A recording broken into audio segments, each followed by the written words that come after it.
একবার এক ব্যক্তি এক প্রসিদ্ধ সিদ্ধ সাধুর কাছে আসে আর বলে, গুরুদেব, আপনার কাছে আমার একটা প্রশ্ন আছে। সাধু বললেন, বলো, কি তোমার প্রশ্ন? সেটি ব্যক্তিটি বলল, আমাদের সকলের কাছে দুটো হাত, দুটো পা, একটা মস্তিষ্ক আর 24 ঘন্টার সময় বরাদ্দ আছে, কিন্তু খুব কম সংখ্যক মানুষেরই জীবনে সফলতা লাভ করে। সবাই তাদের সম্মান করে ও সবাই তাদের বন্ধুত্ব করতে চায়, তাদের সঙ্গে সময় কাটাতে চায়, কিন্তু বেশিরভাগ মানুষ মনে সফলতার আশা রেখে সাধারণ জীবনযাপন করে, অবশেষে পৃথিবী থেকে বিদায় নেয়। তাহলে এমনটা কেন হয়? কি পার্থক্য আছে এই দুটি প্রকারের মানুষের মধ্যে? সেই ব্যক্তির প্রশ্নটা শোনার পর সাধু হেসে বললেন, সফল আর অসফল ব্যক্তিদের মধ্যে একটাই পার্থক্য আছে, আর তা হলো তাদের অভ্যাস। তুমি রোজ নিজের জীবনে কি বেছে নিচ্ছ তার উপরেই নির্ভর করবে যে তুমি ভবিষ্যতে কি হতে চলেছ। যদি তুমি আরাম, আলস্য, সহজ কাজ বেছে নাও, তাহলে জীবনে অসফল হবে, এটা নিশ্চিত। আর যদি তুমি পবিত্রতা, অনুশাসন, কঠোর পরিশ্রমের ওপর নিজের জীবনে ভিড় তৈরি করো, তাহলে জীবনে তোমার সফলতাও নিশ্চিত। কিন্তু দুর্ভাগ্যবশত নিজের অজান্তে নিজের আশেপাশের পরিবেশ, বাবা মা আর পাড়া প্রতিবেশীর প্রভাবে প্রভাবিত হয়ে এমন সব অভ্যাসের মাঝে বড় হয়ে ওঠে যা তাদের সফলতা থেকে অনেক দূরে নিয়ে যায়। আর ঠিক তেমন মানুষ তাকে হয়ে উঠতে দেয় না যা সে হতে চেয়েছিল। বেশিরভাগ মানুষ শুধু খাওয়া, ঘোরা, পোশাক আশাক, ছোটোখাটো কাজ করা আর তারপর অবশেষে মরে যাওয়া, এর বেশি কিছু জীবনে ভাবতে পারে না, কারণ তারা বড় হওয়ার সময় অন্য মানুষদের ঠিক এমনটাই করতে দেখেছে। তাই এইসব মানুষদের জীবনে পরিবর্তন শুধু তখনই আসতে পারে যখন তাদের চিন্তাধারা, দৈনন্দিন অভ্যাস ও নৃত্য কর্মপদ্ধতিতে পরিবর্তন আনবে। ওই শুনে সেই ব্যক্তি বলল, গুরুদেব, আপনি অভ্যাসে পরিবর্তনের কথা বললেন, তাহলে আপনি কি আমাকে এমন 5টা অভ্যাস সম্পর্কে বলতে পারেন যা নিজের জীবনে করলে আমি আর্থিক, মানসিক ও শারীরিক সকল দিক থেকে সক্ষম হতে পারবো? সমাজে আমার সম্মান হবে, সবাই আমাকে সফলতার প্রতি মূর্তি হিসেবে দেখবে, আর শুধু তাই নয়, আগামী প্রজন্মের কাছে আমি একটা উদাহরণ হতে পারবো। সাধু বললেন, নিশ্চয়ই, আজ আমি তোমাকে 5টি অভ্যাস সম্পর্কে বলতে চলেছি। তার উপকার তুমি এক্ষুনি পাবে না, কিন্তু যদি এই 5টি অভ্যাসকে তুমি নিজের জীবনের অঙ্গ বানিয়ে নিতে পারো, তাহলে তুমি এই পৃথিবীর 99% মানুষের থেকে সর্বত্র এগিয়ে থাকবে। সমাজে তোমার পদমর্যাদা বৃদ্ধি পাবে আর সফলতা তোমার চরণ স্পর্শ করবে। তারপর সাধু বললেন, প্রথম অভ্যাস, নিজের সকালের নিয়ন্ত্রণ নিজের হাতে রাখো। প্রতিটি সকালে আমাদের কাছে দুটো রাস্তা থাকে। প্রথমটা হলো আমরা ঘুমিয়ে ঘুমিয়ে স্বপ্ন দেখতে পারি, আর তা না করে আমরা দ্বিতীয় রাস্তাটাকে বেছে নিতে পারি। রোজ সকালে উঠে ওই স্বপ্নগুলোকে পূর্ণ করার জন্য কঠোর পরিশ্রম করতে পারি। কিন্তু দুর্ভাগ্যবশত পৃথিবীর অধিকাংশ মানুষ প্রথম রাস্তাটাই বেছে নেয়, আর তারা নিজেদেরকে বিছানার আরাম থেকে মুক্ত করতে পারে না। আর যখন তারা দেরি করে ঘুম থেকে ওঠে, তারপরও নিজেদের সময় কারণহীন কাজে নষ্ট করে ফেলে, যেমন এদিক ওদিক ঘুরে বেরিয়ে, আবার কখনো নিজের ঘরে বসে পরিবারের সাথে বা বন্ধুদের সাথে আড্ডা মেরে সময় কাটিয়ে দেয়। আর এটা একটা অসফল ও অভিযোগকারী ব্যক্তির প্রধান চিহ্ন। তবে তুমি যদি সফল হতে চাও, তাহলে ভোরবেলায় উঠে প্রথম 2 ঘন্টা নিজেকে সময় দাও। কমপক্ষে 20 মিনিট সময় রাখো প্রাতঃ ভ্রমণের জন্য। এতে তোমার মস্তিষ্কে ইতিবাচক ভাবনা চিন্তার সৃষ্টি হবে। এরপর 20 মিনিটের জন্য ধ্যান করো, যা তোমাকে সারাদিন শান্ত ও আনন্দিত রাখবে। কমপক্ষে 30 মিনিট রোজ ব্যায়াম করো, এতে তোমার শরীর শক্ত সামর্থ্য হয়ে উঠবে। রোজ কমপক্ষে 15 মিনিট সূর্যের রশ্মির উপরে নিজের শরীর পড়তে দাও। এমনটা করলে তোমার শরীরে রোগমুক্ত থাকবে। শুধু তাই নয়, এর সাথে তোমার হতাশগ্রস্ত মনকে সতেজ করবে আর তোমার মধ্যে আশা ও বিশ্বাসের জন্ম দেবে। রোজ সকালে 1 ঘন্টা সময় সেই কাজ করায় নিজেকে ব্যস্ত রাখো, যাতে তুমি সফল হতে চাও। প্রতিদিন সকালে এই 1 ঘন্টা কাজের অভ্যাস তোমাকে কর্মক্ষেত্রে সেই সকল ব্যক্তিদের থেকে এগিয়ে রাখবে যারা ভোরবেলা ঘুমিয়ে কাটিয়ে দেয়। সকালের 5 ঘন্টা সব থেকে বেশি ঊর্জাবান হয়, আর সেই কারণে এই সময়টাকে বেকার নষ্ট করো না, বরং সময়টাকে নিজের উন্নতির কাজে লাগাও। দিনের সবচেয়ে কঠিন কাজকে সকালেই শেষ করে দেওয়ার অভ্যাস করো। এই অভ্যাস তোমায় দিনের বাকিটা সময় চিন্তামুক্ত আর তোমার মনকে হালকা রাখবে। তুমি তোমার সকালের এই 5 ঘন্টাকে সফল বানাও, তাহলেই তুমি জীবনে সফল হয়ে যাবে। কিন্তু বন্ধুরা, সকালে উঠে এইসব কর্মগুলো করার এতটা সহজ নয়। এর জন্য আমাদের মাইন্ডসেট ডেভেলপ করতে হবে। তাই সকালে ওঠার জন্য ও আপনাদের মাইন্ডসেটকে ডেভেলপ করার জন্য আমাদের সাহায্য করবে এই দুটো বই। এর মধ্যে প্রথম বইটির নাম হলো দ্য মিরাকেল মর্নিং আর দ্বিতীয়টি হলো দ্য 5 AM ক্লাব।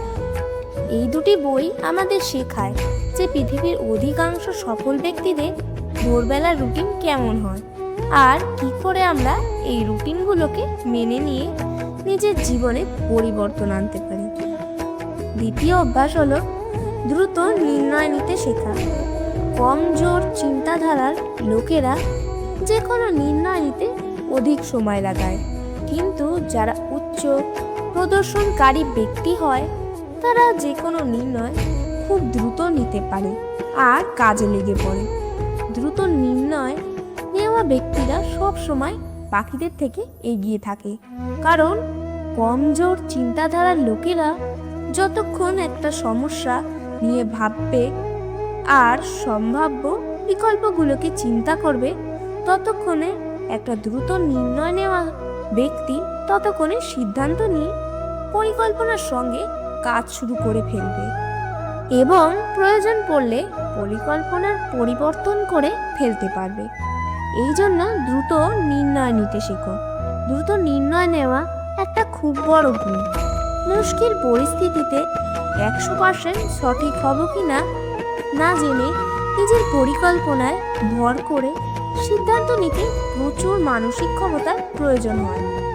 কিন্তু দ্রুত নির্ণয় নেওয়ার সুবিধা হলো প্রয়োজনে পড়লে পরিকল্পনায় পরিবর্তন আনা যায়।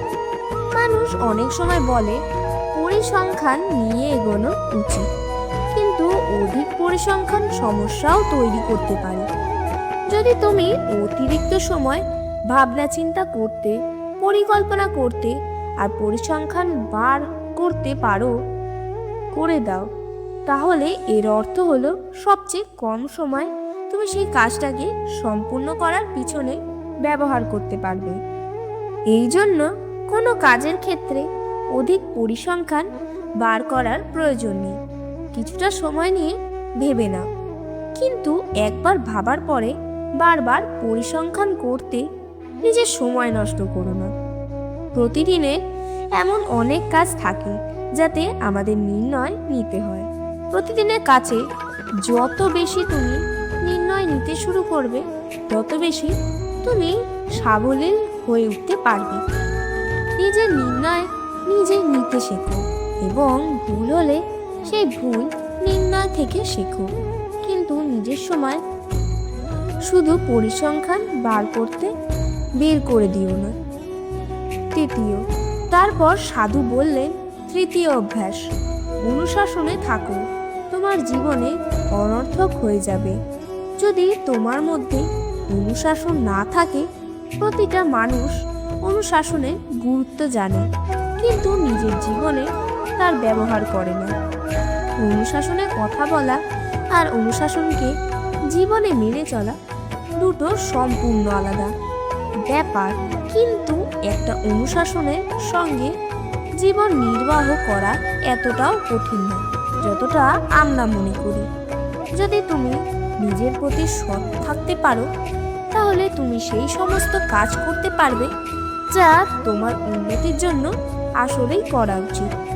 তাতে তোমার মন চাক আর না চাক, অনুশাসন আমাদের লক্ষ্যের দিকে আমাদের একাগ্রতাকে বাড়ায়। আমরা কঠিন পরিস্থিতিতেও নিজেদেরকে সামনে রাখতে পারি।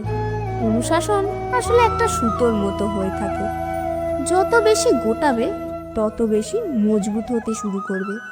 অনুশাসনের অভাবে আমাদের আত্মবিশ্বাস ও টলমল হতে শুরু করে, আর কমজোর আত্মবিশ্বাসের সাথে কোনো মানুষই নিজের সেরাটা নিজের কাজে দিতে পারে না। এর জন্যই নিজের কমজোরিগুলোর সঙ্গে সংঘর্ষের মাধ্যমে নিজের আত্মবিশ্বাসকে শক্তিশালী করে তোলে। সাধু বললেন, চতুর্থ অভ্যাস হলো সবার জন্য সব সময় উপস্থিত থাকা বন্ধ করো। যদি তুমি সবার জন্য সর্বত্র উপস্থিত হয়ে যাও, এর অর্থ হলো তোমার জীবনের কোনো বড় লক্ষ্য নেই। আর এমনটা করে তুমি অন্যদের কাছে নিজের মূল্যটা নষ্ট করে ফেলতে পারো। কারণ এমন মানুষদেরই সবাই গুরুত্ব দেওয়া বন্ধ করে দেয়। তাই তাদের জন্য সময় দেওয়া বন্ধ করো যারা তোমাকে পছন্দ করে না। আর এটা মাথায় রেখো, যদি প্রতিটা ব্যক্তি নিজের ইচ্ছা অনুসারে তোমার সময় দুর্ব্যবহার করছে আর তুমি যদি সবার জন্য উপস্থিত থাকছো, তাহলে তুমি কোনোদিনই প্রভাবশালী ব্যক্তি হয়ে উঠতে পারবে না। তোমার এই একটা ভুল অভ্যাসের কারণে সবাই তোমার ভালো গুণ দেখাও বন্ধ করে দেবে। এর জায়গায় যদি তুমি নিজের সময় ঠিক ব্যবহার করে নিজের লক্ষ্যের দিকে বাড়াও, তাহলে মানুষ তোমাকে সম্মানও দেবে এবং তোমাকে নিজের জীবনে ফলো করবে। মনে রাখবে, সূর্যের অনুপস্থিতিতেই সবাই সূর্যের কদর বুঝতে পারে না। যত বেশি সময়ের জন্য বর্ষার মেঘ আকাশে থাকবে, ঠিক তত বেশি মানুষের মধ্যে সূর্যকে দেখার ইচ্ছা বাড়বে। গ্রীষ্মকালে অতিরিক্ত গরমের জন্য মানুষ যে সূর্যকে অপছন্দ করে, বর্ষা ও শীতকালে সেই সূর্যের তাপ পেতেই মানুষ অপেক্ষা করে। কিন্তু শুধু লোকেদের দেখানোর জন্য নিজের উপস্থিতি কম করো না। তোমার উপস্থিতি কম করো যাতে নিজের সময়কে সঠিক মূল্য দিতে পারো আর নিজের কাছে ব্যস্ত থাকো। পঞ্চম ও শেষ অভ্যাস, তুমি চাও আর না চাও, জীবনে অনেক ক্ষেত্রে তোমাকে অনেক কিছু ত্যাগ করতে হবে। যদি তুমি নিজের লক্ষ্যের জন্য ত্যাগ না করো, তাহলে একটা সময় আসবে যখন নিজের লক্ষ্যকে তোমায় ত্যাগ করতে হবে। যখন তুমি নিজের সময় নষ্ট করছো, তখনও তুমি নিজের সুবর্ণ ভবিষ্যতের স্বপ্নের ত্যাগ করে চলেছ। এই জন্য তোমার সঠিক জিনিসকে ছাড়ার জ্ঞান থাকা উচিত। যদি তোমার সফল হতে হয়, তাহলে কিছু ক্ষেত্রে তোমার এমন বন্ধুদেরও ত্যাগ করতে হতে পারে যারা তোমার সঠিক মূল্যায়ন করে না। আরাম, আত্মীয় স্বজন, পছন্দের খাবার, ঘর সবকিছুর ত্যাগ করতে হতে পারে। এই ত্যাগ সব সময় সহজ হয় না, বিশেষ করে যখন তোমার বয়স অল্প হয়। তখন তোমার মনে হতে পারে তুমি কেনই বা নিজের আরাম ও সুখের জীবনকে ছাড়বে। কিন্তু সত্যি এটাই যে তোমার আজকের আরাম ও আনন্দের জন্য তুমি ভবিষ্যতে আর কিছুই পাবে না। কিন্তু এর অর্থ এই না যে তোমার সারা জীবন ত্যাগ করতে হবে। আর তোমার সারা জীবন কষ্টে কাটবে। এই ত্যাগগুলো শুধু তোমার পরিশ্রমের সময় করতে হবে। একবার সফল হয়ে যাওয়ার পরে তোমার আর সেই পরিমাণ ত্যাগ করতে হবে না যা তোমার সফল হওয়ার আগে করতে হয়েছিল। কিন্তু সমস্যা এটাই যে বেশিরভাগ মানুষ ততক্ষণাৎ সুখ ও স্বাচ্ছন্দ্য পছন্দ করে, যা তাদের ছোট ছোট ত্যাগ করা থেকেও আটকায়। কিন্তু ত্যাগের একটা বিশেষ ফল এই যে এই ত্যাগের মাধ্যমে তুমি মানুষ হিসেবে তোমার সর্বোচ্চ ক্ষমতা পর্যন্ত পৌঁছাতে পারো, আর সেই সব কিছু তুমি তোমার জীবনে পেতে পারো যার স্বপ্ন তুমি আজকে দেখো। এই জন্য সঠিক সময় সঠিক জিনিসের ত্যাগ করা শেখো। বন্ধুরা, এই 5টি লক্ষণের মধ্যে কোনো লক্ষণ যদি আপনার মধ্যে থাকে তাহলে কমেন্ট সেকশনে অবশ্যই হর হর মহাদেব লিখতে ভুলবেন না।